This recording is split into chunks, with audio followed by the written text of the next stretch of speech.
സാഹിത്യത്തിൽ ചരിത്രപരമായ വഴിത്തിരിവ് സൃഷ്ടിച്ച യുഗപ്രഭാവനായ ഒരു കാവ്യകാരന്റെ ജീവിതകഥ ഞാൻ കഥാപ്രസംഗ വിഷയമാക്കുകയാണ്. കുമാരനാശാൻ.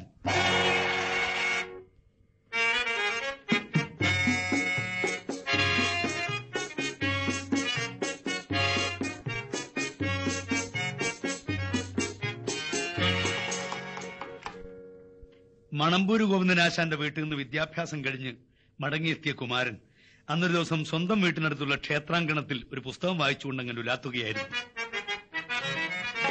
പടിഞ്ഞാറു ചാഞ്ഞു സൂര്യൻ പരിരമ്യമായി മഞ്ഞയും കടും ചുവപ്പും കലർന്നു തരുക്കളുടെ രാജകര കേസരങ്ങൾ വീശിടുന്നു ദൂരത്തൊരു രാജമല്ലി മരം പൂത്തു വിലസും പോലെ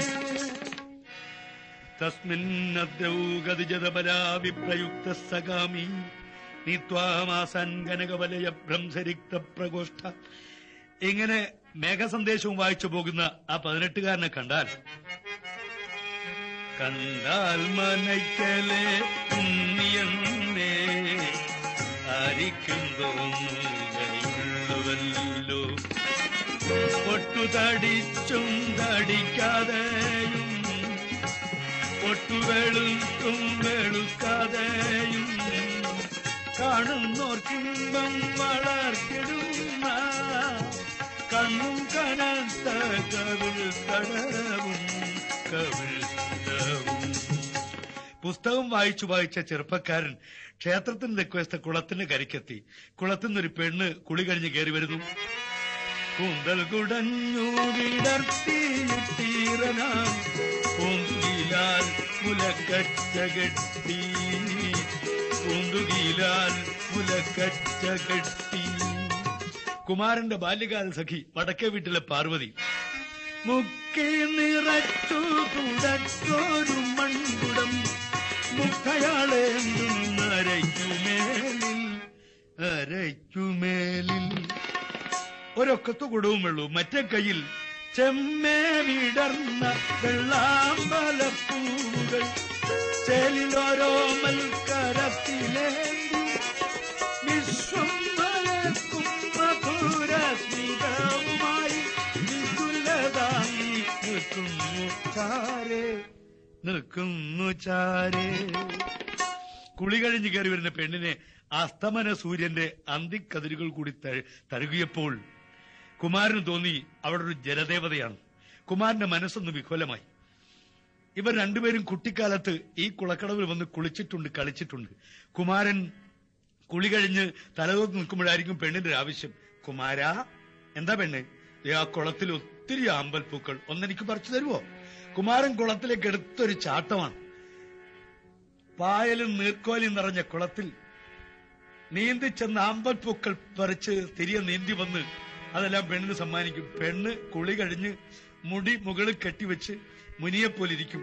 കുമാരൻ ആ പൂ പെണ്ണിന്റെ കയ്യിൽ കൊടുത്ത് അതിന്റെ തണ്ടൊടിച്ചൊടിച്ചുണ്ടാക്കുന്ന മാല മുടിയിൽ ചുറ്റി കെട്ടിക്കൊടുക്കും. പെണ്ണൊരു സന്യാസിയെ പോലെ ഇരിക്കും. കുമാരൻ ശിഷ്യനെ പോലെ അടുത്ത് നിൽക്കും. അതൊക്കെ പഴയ കഥകൾ. രണ്ടുപേരും ഒന്നിച്ചാണ് സ്കൂളിൽ പോയത്. ഭൂരിപൂക്കൾ വിടരുന്ന പൊയ്കയും തീരവും വഴികളും തരുക്കളും ചാരുപുൽത്തറയും ഓർത്തിടുന്നതിൽ ചാരനാമെഴുമെഴുത്തുപള്ളി. കുമാരൻ പിന്നെ നളിനി എന്ന കാവ്യത്തിൽ അതൊക്കെ അനുസ്മരിച്ചിട്ടുണ്ട്.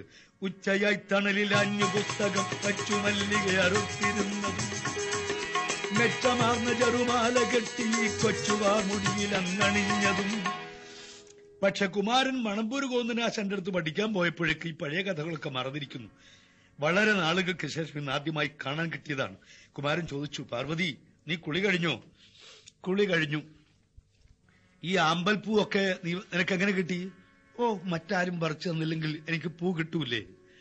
അല്ല, ഇതെല്ലാം കൂടി നിനക്കെന്തിന്? എല്ലാം ഇനിയുമുണ്ടല്ലോ കുളത്തിൽ, ആവശ്യമുള്ളവർ ചെന്ന് പറിച്ചെടുത്തോളണം. ആർക്ക്? എനിക്കോ? എനിക്ക് ആവശ്യമില്ല. എങ്കിൽ ആവശ്യമുള്ളവർക്ക് കൊണ്ടു കൊടുക്കണം. ആർക്ക്? ആർക്കറിയാം. പാർവതി, നിനക്ക് പോകണ്ടേ? സന്ധ്യയായല്ലോ. നമ്മൾ പൊയ്ക്കൊള്ളാപ്പാ. അവൾ കയറി വന്നു.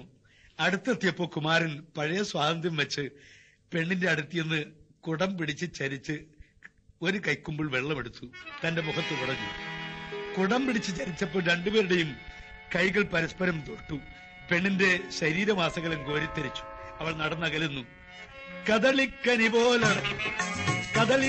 പോലുടലാർന്നവളെ കടഞ്ഞതാരീ രൂപം. ഈറനണിഞ്ഞു നടന്നകലുന്നു മായിക മഞ്ജുള രൂപം. കദളിക്കനി പോലുടലാർന്നവളെ കടഞ്ഞതാരീ രൂപം. പാർവതി കുറച്ചകലെ ചെന്ന് ഒരാമ്പൽപ്പൂ നിലത്തിട്ടിട്ടാണ് പോയത്. കുമാരൻ ചെന്നതെടുത്തു. ദൂരെ ചെന്ന് പാർവതി തിരിഞ്ഞു നോക്കുമ്പോ കുമാരൻ ആ പൂവ് തന്റെ ചുണ്ടോട് ചേർക്കുന്നു. അവൾ ചിരിച്ചു. വിശ്വമയക്കും മധുരമായി വിദുലതാണ്ടി നിൽക്കുന്നു ദൂരെ. കുമാരൻ വായിച്ച പുസ്തകത്തിൽ ഒരു പദ്യം ഉരുവിട്ടു. ഹസ്തേ ലീലാ കമലമളകാമാലകുണ്ടാനുവിത്ത. ശൃംഗാര ശ്ലോകങ്ങൾ ചൊല്ലരുത്, എഴുതരുത് എന്ന് നാം കുമാരനെ വിലക്കിയിട്ടുണ്ടല്ലോ. അങ്ങനൊരു ശബ്ദം കേട്ട് കുമാരൻ തിരിഞ്ഞു നോക്കും. ഇതാ നിൽക്കുന്നു ശ്രീനാരായണ ഗുരുദേവൻ. സ്വാമി കയ്യിൽ കുറെ വള്ളികളും പച്ചലുകളുമായി അടുത്ത് നിൽക്കുന്നു. കുമാരൻ പേടിച്ചുപോയോ? ഇല്ല സ്വാമി. വരൂ കുമാര, ഈ പച്ചല തിന്ന് നാം മരുത്വാമലയിൽ പല ദിവസം കഴിഞ്ഞു കൂടിയിട്ടുണ്ട്. കുമാരൻ കൈനീട്ട്. സ്വാമി ആ പച്ചല 4-5 എണ്ണം കയ്യിലിട്ട് കശക്കി അതിന് ചാർ കുമാരന്റെ കൈവെള്ളയിൽ ഒഴിച്ചു കൊടുത്തു.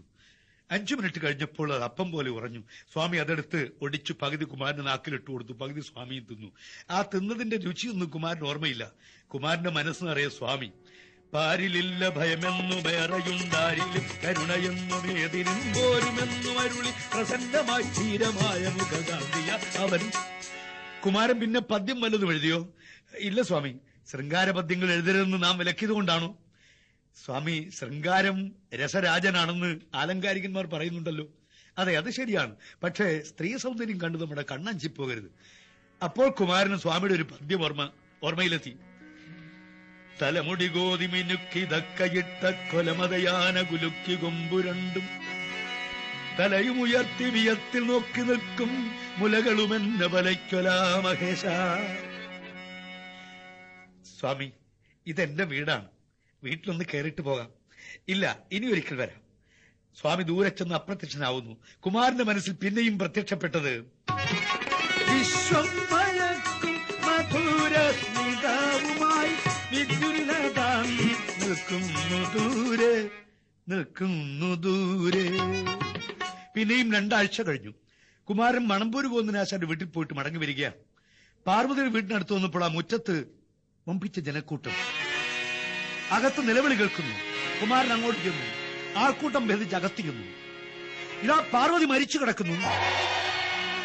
കത്തുന്നു ദീപമെന്ന തലയ്ക്കൽ, കരൾ പൊട്ടിക്കരയും നിരുറ്റവരൊക്കെയും, പാളയുരിച്ച പോലാക വിളർത്തവൾ വായിൽ കിടക്കുന്നു നിശ്ചട്ടയായിതാ. കുമാരൻ പുറത്തിറങ്ങി. വീട്ടിന് തെക്കുവശത്ത് ആ വൃക്ഷച്ചുവട്ടിൽ മാറി നിൽക്കുന്നു. ഞങ്ങൾ തമ്മിൽ അവസാനമായി കണ്ടത് കഴിഞ്ഞ ആഴ്ചയാണ്. ഓടിപ്പോകുന്ന പശുവിന്റെ പിന്നാലെ കയറിൽ പിടിച്ചുകൊണ്ട് അവൾ ഓടുന്നു. തന്നെ കണ്ടപ്പോൾ വൃക്ഷത്തിൽ കയറി ചുറ്റി പശുവിനെ നിർത്തിയിട്ട് അവൾ തന്നെ നോക്കി ചിരിച്ചു. താനൊരു തമാശ പറഞ്ഞു. പെണ്ണെ, നിനക്കും വൃക്ഷത്തിനും കൂടി പശുവിനേക്കാൾ കരുത്തുണ്ട് കേട്ടോ. 2 പേരും ചിരിച്ചു. അത് അവസാനത്തെ ചിരിയാണെന്ന് അറിഞ്ഞില്ലല്ലോ. കരൾ പൊട്ടിക്കരയുന്നിതുറ്റവരൊക്കെയും. പാർവതിയുടെ മൃതദേഹം എടുത്തു കഴിഞ്ഞു. ആ മൃതദേഹം കുഴിയിൽ കൊണ്ടുവച്ചു കഴിഞ്ഞു. മണ്ണ് വീണു തുടങ്ങി. അല്പം കഴിഞ്ഞപ്പോൾ ആ കുഴിക്കകത്ത് ഒരാമ്പൽ പൂവും വന്നു വീണു. എല്ലാവരും തിരിഞ്ഞു നോക്കി. അതാ പോകുന്നു കുമാരൻ. അന്ന് സന്ധ്യ കഴിഞ്ഞിട്ടും കുമാരൻ അമ്പലക്കുളത്തിന്റെ കൽപ്പടവിൽ നിന്ന് എഴുന്നേറ്റില്ല. കുമാര വിളി കേട്ടിട്ട് കുമാരൻ അറിയുന്നില്ല. ആരോ കുമാരന്റെ ചുമലിൽ കൈവച്ചു. ഞെട്ടി എഴുന്നേറ്റു. സ്വാമി, സ്വാമി, സ്വാമി. കരയരുത്. 2 ദിവസം കഴിഞ്ഞ് സ്വാമി വീണ്ടും വന്നു. 2 പേരും കൂടി കായ്ക്കര കടപ്പുറത്തുകൂടി നടന്നു പോകുന്നു. തിരമാലകൾ ചുള്ളഴിഞ്ഞു ചെന്ന് 2 പേരുടെയും പാദം കഴുകി തിരികെ പോകുന്നു. സ്വാമി, മരിക്കാൻ വേണ്ടിയാണെങ്കിൽ പിന്നെ എന്തിനു ജനിക്കുന്നു സ്വാമി? കുമാരന്റെ സംശയം. കുമാര, അപ്പോൾ ജനിക്കാം. മരിക്കാൻ വിഷമമാണല്ലേ? അല്ല സ്വാമി, യൗവന ആരംഭത്തിൽ തന്നെയുള്ള മരണം എങ്ങനെ സഹിക്കും സ്വാമി? കുമാരൻ പറയുന്നത് കേട്ടാൽ വൃദ്ധന്മാരെല്ലാം മരിക്കാൻ അങ്ങ് തയ്യാറെടുത്ത് നിൽക്കാണെന്ന് തോന്നുമല്ലോ. സ്വാമി, ഞാൻ ഇന്നലെ ഒരു ദുസ്വപ്നം കണ്ടു. ഞാൻ മരിച്ചു കിടക്കുന്നതായിട്ട്. കുമാരൻ ഈ മരണദുഃഖത്തിൽ നിന്ന് കരകയറണം, അല്ലെങ്കിൽ ഇങ്ങനെ പലതും കണ്ടുകൊണ്ടിരിക്കും. കുമാരൻ അദ്വൈതം പഠിക്കണം. സ്വാമി എന്നെ പഠിപ്പിക്കണം. കുമാര, സൂര്യൻ ഉദിക്കുന്നു, അതുകൊണ്ട് ഈ പ്രപഞ്ചമാകെ നിലനിൽക്കുന്നു ഇല്ലേ? പക്ഷെ സൂര്യന് പ്രത്യേകമായൊരു അഭിമാനവും അഹങ്കാരവും ഇല്ല. എന്തെല്ലാം ഈ പ്രപഞ്ചത്തിൽ നശിക്കുന്നു, ആരെല്ലാം മരിക്കുന്നു, സൂര്യന് ദുഃഖവുമില്ല. ഈ നിസ്സംഗഭാവം എന്ന് കുമാരന്റെ മനസ്സിൽ വരുന്നോ, അന്ന് കുമാരൻ രക്ഷപ്പെടും. സ്വാമി, ഞാൻ സ്വാമിയുടെ കൂടെ വരികയാണ്. എന്തിന്? എന്നെ ശിഷ്യനായി സ്വീകരിക്കണം സ്വാമി. പാടില്ല, നാം സന്യാസിയാണ്. സന്യാസം എന്ന് പറഞ്ഞാൽ ജീവിതത്തിൽ നിന്നുള്ള മരണമെന്നാണ് അർത്ഥം. സ്വാമി, ഞാൻ ഇനി വീട്ടിലേക്ക് പോകുന്നില്ല സ്വാമി. പാടില്ല, മാതാപിതാക്കൾ ദുഃഖിക്കും, അവർ നല്ലവരാണ്. ഇല്ല സ്വാമി, ഞാൻ സ്വാമിയുടെ കൂടെ വരികയാണ്. വേണ്ട, കുറെ കാലം കഴിയട്ടെ, നാം ഒന്ന് പരീക്ഷിക്കട്ടെ. സ്വാമി ദൂരെ ചെന്ന് മറയുന്നു. കുമാരൻ നിർനിമേഷനായി നോക്കി നിൽക്കുന്നു. അണകവിയും നഴലാഴി പ്രണയമുദിക്കു കവിഞ്ഞു പാരവശ്യാൽ അണികരമേകി അണഞ്ഞിടുന്ന നാരായണ ഗുരുനായക എന്റെ ദൈവമല്ലോ, എന്റെ ദൈവമല്ലോ. കുമാര, കുമാര, നീ ഇവിടെ വന്നിരിക്കുന്നു.